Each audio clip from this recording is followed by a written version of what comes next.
Hi. You might be wondering why I'm pausing. I was thinking, how many of you think, hi Brittany, how many of you think, like I used to think, that if I just try a little harder, if I try a little harder, I can make that happen? Hi George. If I try a little harder, I can accomplish more. If I try a little harder, I can make that dream come true. Anybody relate to trying a little harder? I used to feel that way too, and through the work and the study of thinking into results. Hi Elena, hi Webb, hi Elena, hi Pat and Barbara. And a book through the study came to me called U Squared. And I know we've talked about it before, and I do have books coming to some of you that were on one a bit ago. By Price Pritchett, and I wanted to read it to you. I'm going to actually prepping to do my webinar, my live webinar at 11 o'clock, so please hop on that link with me. And I want to share this with you because it's a very powerful way to think of, like, we stay so stuck in something, like as you know, we're goal setting individuals. God made us so, and so we're constantly looking to accomplish more, and yet we get so stuck in our beliefs that we don't. It's like harder and harder and harder, and we don't seem to be getting where we want to go. It's called the knowing doing gap, really, and it's a lesson that we teach in Thinking in Results, lesson 2.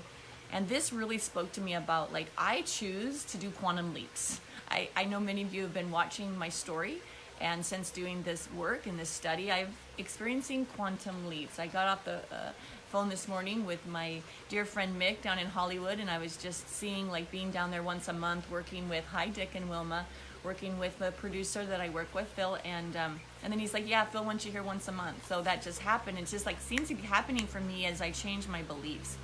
And so I wanted to read for you guys from U Squared. This is a really great little book by Price Pritchett, and it's on exactly what I'm talking about trying harder, trying harder, trying harder, and it's exhausting. I've been there. Have you been there? And as I share this story with you, it's a true story. It's where the book came from. It says, I'm sitting in a quiet room at the Millcroft Inn, a peaceful little place hidden back among the pine trees, about an hour out of Toronto. It's just past noon in July. I'm listening to the desperate sounds of a life and death struggle going on a few feet away. There is a small fly burning out of its short life's energy in a futile attempt to fly through the glass of the window pane. The whining wings tell the poignant story of the fly's strategy to try harder. It's not working. The frenzied efforts offer no hope for survival. Ironically, the struggle is part of the trap. It is impossible for the fly to try hard enough to succeed at breaking through the glass. Nevertheless, the little insect has staked its life on reaching its goal through the raw effort and determination. This fly is doomed. It will die there in the windowsill. Across the room, 10 steps away, the door is open. 10 seconds of flying time, and this small creature could reach the outside world it seeks. With only a fraction of the effort now being wasted, it could be free of this self-imposed trap. This breakthrough possibly is there. It would be so easy. Why doesn't the fly try another approach, something dramatically different? How did it get so locked in the idea that this particular route and determined effort offer the most promise for success? What logic is there in continuing until death to seek a breakthrough with more of the same? No doubt this approach makes sense to the fly. Regrettably, it is an idea that will kill. Trying harder is not necessarily the solution to achieving more. It may not offer any real promise for getting what you want out of life. Sometimes, in fact, it's part of the problem.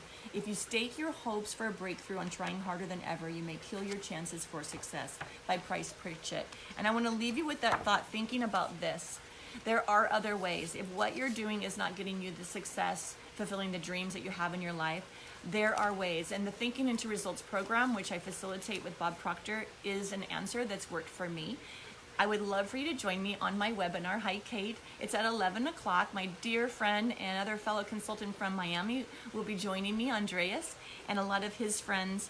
What I know is this: there are deep reservoirs of infinite love and infinite potential that God gave each and every one of us, and we maximize very little of it. I'm realizing that at 55. I'm realizing through this study that I had so much more to give to this world of the love that I am. How much more do you have to give? What are you holding back?